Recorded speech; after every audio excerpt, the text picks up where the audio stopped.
में क्या फर्क है, ये आदमी दो टूक हम लोग कह सकते हैं, सचमुच फैसला कर सकते हैं। या कभी कभी मुझे लगता है कि ये केंद्रीय स्थिति में बने रहने की लड़ाई है।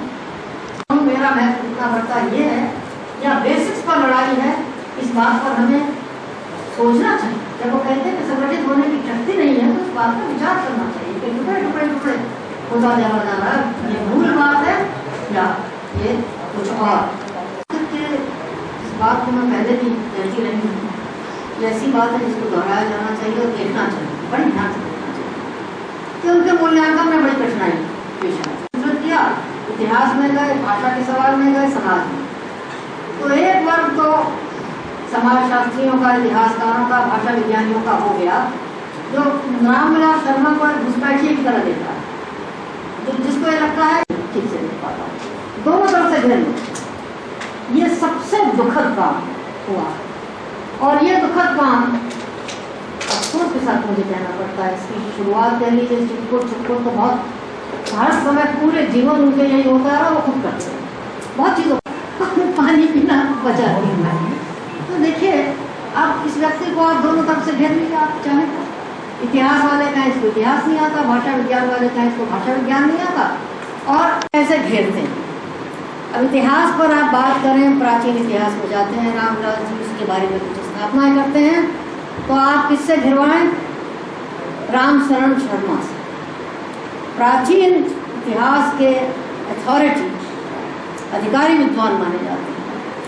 तो उनसे सवाल जवाब किया गया, एक व्यक्ति ने सवाल जवाब किए जो बहुत यंग है, और उनसे सवाल जवाब किया गया, पूछा गया कि रामविलास जी जो प्राचीन इतिहास के बारे में जो स्थापनाएं कर रहे हैं, खासकर आर्यों की मूल भारतीय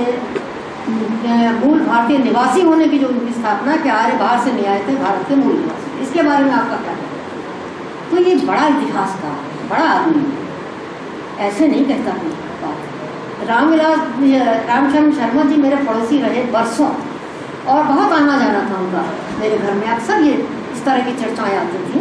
तो हंस के कहते थे, बड़ा ठाका लगा करके एक तरफ को देख करके कहते थे, अरे भाई ये उनका क्षेत्र है नहीं, मतलब ये उनका क्षेत्र है नहीं, बड़ी विनम्रता से। और फिर कहते थे कि रोज इस काम में ऑन गोइंग प्रोसेस, पुरातत्व में लगातार खोजें हो रही हैं, रोज खोजें हो रही हैं, शायद लगाते थे तो शायद इन नई खोजों की गैर जानकारी के कारण उन्होंने स्थापना की है। फिर कहते थे अभी तक, ये नहीं कहते थे आगे भी नहीं होगा ऐसा, कहते थे अभी तक यह नहीं कहा जा सका कि आर्यों की मूल भूमि भारत। बड़े संभाल के उन्होंने अपनी बात। तो भाषा विषय चिंतन पर बात करने वाले वो पुराने ग्रामेरियंस नहीं, पुराने सिस्टम के लोग नहीं, जो नए शहरी विज्ञानी और संरचनावादी और ये लोग सब ढंग से बात करते हैं।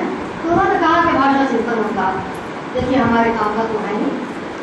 क्योंकि जब ये लोग बात करते हैं साहित्यकारों में, हमारे प्रसाद द्विवेदी जी आलोचना करते हैं, पंडित जी ने आखिर में व्याकरण लिखा था, तो उनकी भी आलोचना करते हैं। उनके लिए भी कहते थे कि पंडित जी ने जो कुछ कहा भाषा के बारे में हमारे काम का नहीं। पद आपके पास? मैं हिंदी विभाग का अध्यक्ष एम.ई. ज़ुबैरी, प्रोफेसर एम.ई. ज़ुबैरी। किस तरह का कार्यक्रम चल रहा है? ये राष्ट्रीय संगोष्ठी है 2 दिन से, प्रगतिशील आंदोलन और रामविलास शर्मा। इसमें निर्मला जैन का केंद्रीय वक्तव्य है, कृष्णा त्रिपाठी जी आए, प्रोफेसर नित्यानंद तिवारी जी हैं, प्रोफेसर रवि श्रीवास्तव हैं, काजी अब्दुल सत्तार साहब मौजूद हैं, विजय मोहन जो रामविलास जी के सुपुत्र हैं वो आए हैं, प्रोफेसर के.डी. शर्मा दिल्ली से पधारे हैं। बहुत से विख्यात और प्रख्यात आलोचक आए हैं, और रामविलास जी की जो दृष्टि है, उनका जो कार्य है, उसके विविध पक्षों पर हम लोग विभिन्न सूत्रों में उसका लेखा जोखा करेंगे और उनके कार्य को आगे बढ़ाने का प्रयास करेंगे। और क्या क्या सर मुख्य बातें कहीं जो चीफ गेस्ट आए?